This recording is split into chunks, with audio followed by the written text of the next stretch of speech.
وعن ابن عباس رضی اللہ عنہما، حضرت ابن عباس رضی اللہ عنہما سے روایت ہے، قال انہوں نے فرمایا سقیت النبی صلی اللہ علیہ وسلم من زمزم، میں نے رسول اللہ صلی اللہ علیہ وسلم کی بارگاہ میں زمزم شریف پیش کیا، فشربا، تو آپ صلی اللہ علیہ وسلم نے اس کو پیا،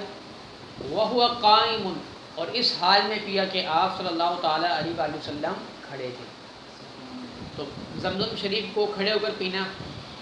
یہ اس کی ادب کے لیے، تعظیم کے لیے، اور اس کی دو وجوہات ہیں جو مفتی احمد یار خان نعیمی رحمۃ اللہ علیہ نے لکھی ہیں، کہ ایک تو یہ کہ یہ حضرت اسماعیل علیہ السلام کی ایڑی سے جاری ہوا، اور دوسرا یہ کہ اس میں حضور صلی اللہ علیہ وسلم نے اپنا استعمال کیا وہ تو ان کا پانی واپس لوٹا دیا ہے۔ اس تعظیم کی وجہ سے زمزم کو کھڑے ہو کر پینا چاہیے۔ دو پانی ہیں جن کو کھڑے ہو کر پینا چاہیے، ایک زمزم کا اور ایک وضو کا بچا ہوا۔ ہاں